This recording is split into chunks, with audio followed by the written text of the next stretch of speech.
تو مولانا سید علی محمد علی نقوی آپ کو پتہ ہے ہر وقت اذکار بتاتے، بڑے بڑے علماء کے ذریعے اور کتابوں کو حوالے بھی دیتے ہیں اور بڑے بڑے علماء کا بھی نام لیتے کس نے یہ بتایا. تو انہوں نے اچھی بات یہ بتائی، رشتے کے لیے بہت مجرب ہے، جس کو کہا جاتا ہے 7 بیویوں کا عمل، 7 بیویوں کا عمل کہا جاتا ہے خاص رشتے کے لیے، چاہے لڑکے کا رشتہ اچھی بہو چاہے اچھا داماد چاہے، اس کے لیے خاص انہوں نے بتایا. تو شادی کے حوالے سے یہ عبادت سے اس کے لیے کرنے کی، اور کوئی حاجت کے لیے نہیں ہے، اسی کے لیے، مگر چاہے داماد چاہیے چاہے بہو چاہیے. 7 بیویوں کا ذکر ہے، کیا ہے یہ 7 بیویوں کے اہل بیت کے گھرانے میں بہت معتبر بیوی مانا جاتا ہے. ایسے تو اچھی اچھی بیوی گزرے، بی بی ہاجرہ، بی بی آسیہ، بی بی مریم، مگر اہل بیت کے گھرانے میں بہت زیادہ معتبر مانی جاتی ہے. پہلی نمبر ہم کہیں گے بی بی فاطمہ بنت اسد، بی بی خدیجہ طاہرہ سلام اللہ علیہ، سیدۃ النساء بی بی فاطمہ زہرا سلام اللہ علیہ، ہماری شہزادی، ہماری جان قربان. اور پھر بی بی زینب سلام اللہ علیہ، بی بی ام البنین فاطمہ کلبیہ سلام اللہ علیہ، بی بی معصومہ فاطمہ بنت موسی بن جعفر معصومہ قوم، اور ساتھ میں جناب نرجس سے خاتون. اب کیا عمل کرنا ہے؟ آئدر تھرسڈے اور فرائیڈے، جمعرات کے دن اور جمعے کے دن، فجر کے بعد، نماز فجر کے بعد یہ عمل کیا جاتا ہے. تو اب جمعرات آج گزر گیا تو کل سے شروع کرنا ہے تو کرے، یا تو جمعرات کرنا ہے تو دوسرے جمعرات کا انتظار کرے. فجر کے بعد یہ عمل کرنے کا ہے. کتنے عرصے تک؟ چار جمعرات یا 4 جمعہ، اونلی 4 ٹائمز کرنے کا یہ عمل. فجر کے نماز کے بعد عمل کرنے کا ہے، اور 4 ہی مرتبہ کرنے، 4 جمعرات یا 4 جمعہ، چن لو آپ کو کیا چاہیے.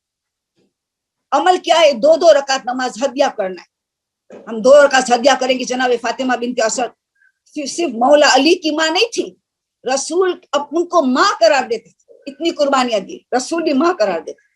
جناب فاطمہ بنت اسد 2 رکعت نماز ان کو ہدیہ کرو. پھر بی بی خدیجہ کو 2 رکعت ہدیہ کرو قربتاً اللہ. پھر بی بی فاطمہ، 7 عورتوں کو ہدیہ کرنے کے بعد، 2 رکعت کی ہدیہ کرنے کے بعد پھر 100 مرتبہ درود پڑھنا ہے، ان 7 عورتوں کو ہدیہ کرنا ہے. 100 صلوات پڑھنی ہے، ان 7 عورتوں کو ہدیہ کرنا ہے. اس کے بعد سورہ یاسین 1 مرتبہ، مگر کس طرح؟ 7 مبین ہے نا، 7 مبین، ہر مبین کے ایک عورت کا واسطہ دینے اللہ کو کہ مجھے رشتہ کر دے میرے بیٹے کا یا میری بیٹی کا، اچھا سا اچھا رشتہ. ہر مبین کے پاس ٹھہرنا ہے. سورہ یاسین میں پہلی مبین آئی کہ بی بی فاطمہ بنت اسد کا واسطہ دے کے ہم دعا کریں گے ہمارا بیٹا اور بیٹی کے لیے بہترین رشتہ. پھر بی بی خدیجہ کا، بی بی فاطمہ، جس طرح آیا آپ ان کو واسطہ کر کے دعا کریں گے، انشاءاللہ قبول ہوگی. صرف 4 ہی مرتبہ کرنے کا ہے بس. تو ایک اچھا زیادہ کی تو عورت یاد آئی، بیچاری بہت پریشان رہتی. اب دیکھو کہ نفاس کے لیے میں نے جو بتایا تھا مسئلہ کہ نفاس کے لیے کہ 5 دن جس کی عادت ہے، مثال یا 6 دن عادت ہے، تو بچے کی ولادت ہوئی تو آیت اللہ سیستانی فرماتے کہ بس اتنا ہی دن نفاس لینا ہے، جتنی ان کی حیض کی مدت، عادت، کیونکہ عادت والی عورت، عادت کی بات الگ، ان کو اتنا ہی لینا. اب یہ سوال پوچھ رہی ہے کہ خون جو 6، 7، 8 دن جا رہا ہے تو کیا کریں؟ استحاضہ نہیں، حیض بھی لیں گے، استحاضہ بھی لیں گے. آیت اللہ سیستانی فرماتے کہ 10 دن رک جائے تب بھی، 11واں دن خون جاتا ہے تو پتہ ہے کہ 5 دن حیض اور باقی کا استحاضہ، مگر 11واں دن خون نہیں جاتا تو احتیاط واجب ہے کہ 6 دن سے لے کے 10واں دن جو 5 دن ہے احتیاط کرے. احتیاط واجب ہے کہ دونوں کو جمع کرے. حیض میں جتنی چیز حرام ہے اسے حرام سمجھے، اس کو دور رہے، اور نماز کرے. ماہ رمضان کا روزہ ہے تو روزہ رکھے، قضا بھی روزہ رکھنا پڑے. دونوں کو جمع کرے، جمع کرے. احتیاط واجب ہے کہ دونوں کو 6، کیونکہ عادت 5ویں دن ہے تو اس سے زیادہ نماز معاف نہیں ہے. عادت کو اہمیت دی ہے، سخت اہمیت دی ہے آیت اللہ سیستانی. 6 سے 10ویں دن تک وہ جمع کریں گے. ہاں مگر اگر خون 11ویں دن جا رہا ہے تو سب استحاضہ، 6 دن سے 7 سب استحاضہ. مگر 10 دن رکتا ہے تو احتیاط واجب ہے کہ دونوں کو جمع کرے. اس کا یہ سوال.